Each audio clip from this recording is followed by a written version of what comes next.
ગાંધીનગરમાં દુષ્કર્મના આરોપી પર ફાયરિંગનો મામલો છે। આરોપીએ ભાગવાનો પ્રયાસ કરતા જ પોલીસે ફાયરિંગ કર્યું। આરોપી ભાગીને 25 ફૂટ દૂર જતો રહેતા જ ફાયરિંગ થાય છે। સમગ્ર ઘટના મામલે પંચનામું કરાયું છે। આરોપી દુષ્કર્મ આચરીને નોકરીએ જતો રહ્યો હતો। આરોપી ડેરીમાં નોકરી કરતો હતો। 300 સીસીટીવી ચેક કર્યા પછી આરોપીની ઓળખ થાય છે અને ત્યાર પછી અહીંયા ભાગવાનો પ્રયત્ન કરે છે અને ત્યાં પોલીસે ગોળી પણ મારી છે।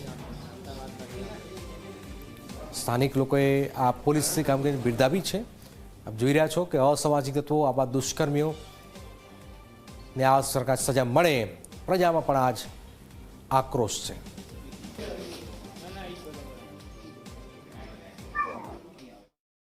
ચાર વર્ષની બાળકી ઉપર રેપના ગુનાનો આરોપી તો જે રેપ કઈ જગ્યાએ થયો છે ગુનાનો એ જગ્યાનું રિકન્સ્ટ્રક્શન પંચનામું કરવા જતા હતા। ત્યાં પંચનામું કરતા હતા। પંચનામા દરમિયાન અમારી પોલીસ કાર્યવાહી ચાલુ હતી। એ દરમિયાન પોલીસને ધક્કો મારવાનો અમને મારી અને ભાગી જવાનો પ્રયત્ન કરેલ હતો।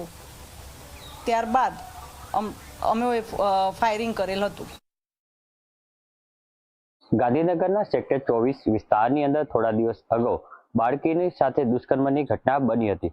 જો વાત કરવામાં આવે તો જે બાળકી સાથે દુષ્કર્મની ઘટના બની છે તે આરોપી ગાંધીનગર સેક્ટર 25 જીઆઈડી વિસ્તારમાં આવેલ એક જે છે ડેરી પ્લાન્ટના લેબર કોલોની છે ત્યાં આગળ આ આરોપી રહેતો હતો। આરોપી અહીંથી રાશન અને અન્ય ચીજ વસ્તુ ખરીદવા માટે ગાંધીનગરના સેક્ટર 24 જે માર્કેટ છે ત્યાં આગળ જતો હતો। ત્યારે આ બાળકી સાથે તેને દુષ્કર્મની ઘટનાને અંજામ આપ્યો હતો। જો વાત કરવામાં આવે તો સમગ્ર ઘટનાને લઈને પોલીસ દ્વારા ગઈકાલે રિકન્સ્ટ્રક્શન માટે લઈ જવામાં આવ્યા હતા। ત્યારે પોલીસ પાસેથી આરોપીએ ભાગવાનો પણ પ્રયાસ કર્યો હતો। ત્યારે આરોપી ઉપર ફાયરિંગ કરવાની પણ ફરજ પડી હતી। ત્યારે હાલ તો આરોપીની ગાંધીનગર સિવિલ હોસ્પિટલમાં સારવાર ચાલી રહી છે। ત્યારે હાલ G24 કલાકની ટીમ જે છે ત્યાં ગાંધીનગર સેક્ટર 25 જીઆઈડીસીમાં આવેલ ડેરી પ્લાન્ટની જે લેબર કોલોની છે ત્યાં આગળ પહોંચ્યું છે અને હાલ ત્યાં આગળ આ જગ્યા જે છે ત્યાં આગળ પોલીસ દ્વારા બ્લોક કરી દેવામાં આવ્યું છે। દુર્ગેશ મહેતા, જી મીડિયા, ગાંધીનગર।